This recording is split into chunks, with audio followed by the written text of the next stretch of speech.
शुरू करें। जी जी। मुझे जानकारी मिली है कि कांग्रेस के विधायक हेमंत कटारे जी के द्वारा ये जो सौरव शर्मा जो ये पूरा जो परिवहन का विषय जो सामने आया है और जो रेड हुई है और जो सौरव शर्मा के यहाँ से जो भी सोना वगैरह या जो भी पकड़ा गया है, इस संबंध में हेमंत कटारे जी ने कहा है कि सौरव शर्मा की नियुक्ति मेरे द्वारा हुई थी या मैंने अनुशंसा की थी, ये पूरी तरह से असत्य है।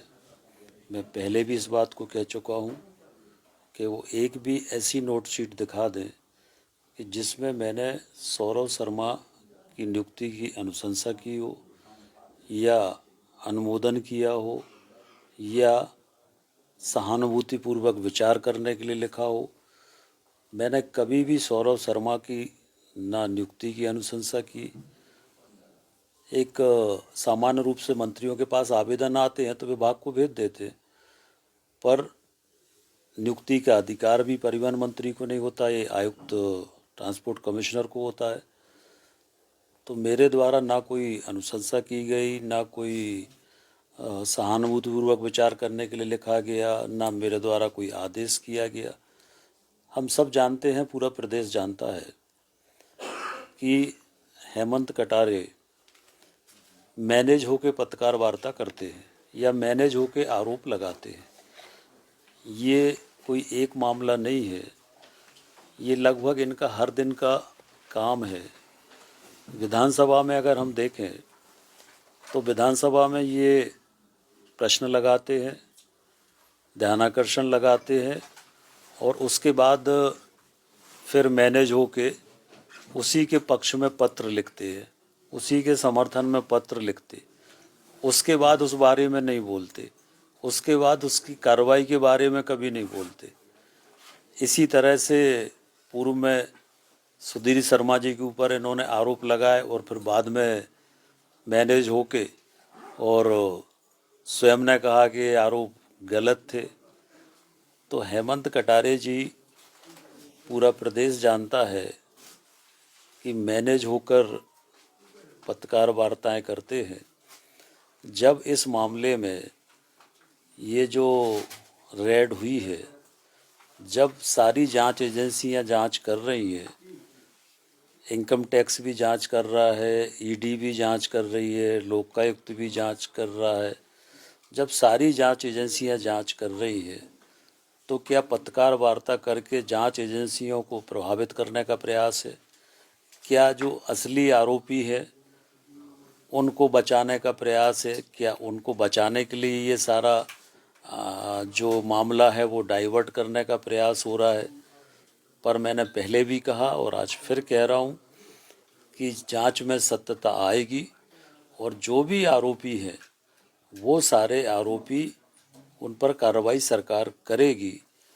जहाँ तक हेमंत कटारे जी का सवाल है, ये स्वयं 376 के आरोपी रहे हैं और 376 एक महिला पत्रकार की तरफ से ये केस रजिस्टर्ड हुआ था और उस केस में मुझे मालूम है कि उस एफएसएल के माध्यम से वो जो पॉजिटिव रिपोर्ट थी रेप की, उसको किस तरह से नेगेटिव किया गया, वो पूरी कहानी मुझे पता है। वो भी मैं सामने लाऊंगा कि कैसे वो नेगेटिव रिपोर्ट हुई। इसकी पुनः जांच के लिए भी मैं लिखूंगा।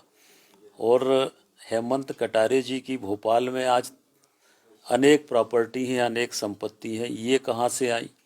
हेमंत कटारे जी का जो आईएसबीटी पर पेट्रोल पंप है, उस पेट्रोल पंप के आजू बाजू में जो झुग्गी झोपड़ियाँ हैं, उन झुग्गी झोपड़ियों में इनके भाई योगेश कटारे के संरक्षण में गांजा बेचा जा रहा है, ब्राउन शुगर बेची जा रही है, तमाम तरह के नशीले पदार्थ बेचे जा रहे हैं।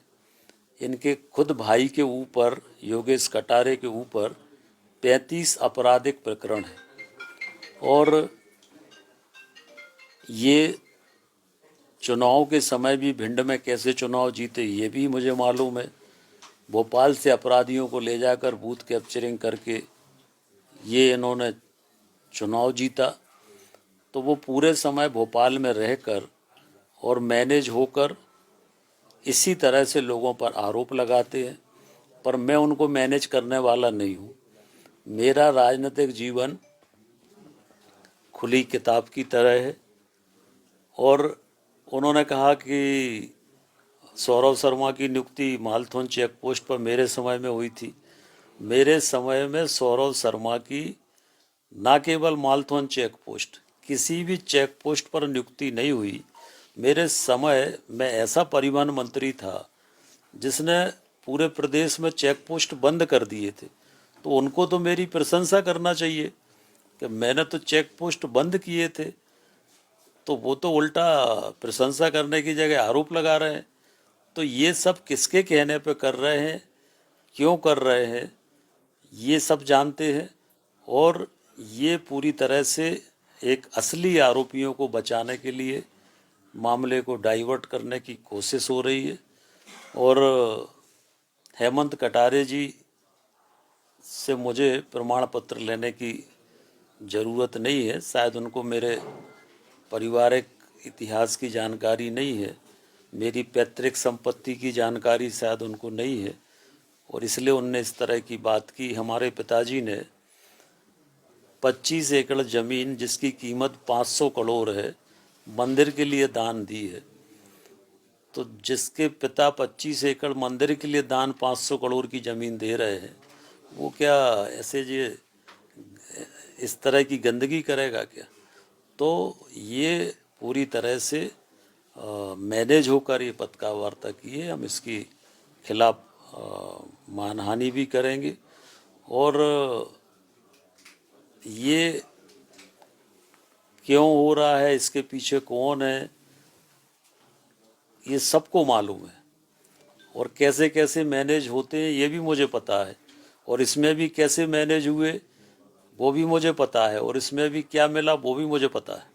इन पे कुछ रोशनी डालना चाहेंगे इन चीज़ों पर? तो मैंने सब बता दिया, सारा स्पष्ट कर दिया जैसे आपने कि कहा कि वो मैनेज होके कर रहे सब जानते हैं कहाँ से मैंने। जो असली आरोपी हैं वो अपने बचने के रास्ते ढूंढ रहे हैं और जांच एजेंसियों को गुमराह करने की कोशिश करते हैं, अपने ऊपर आरोपों से बचने के लिए मामलों को प्रायोजित करने की कोशिश करते हैं।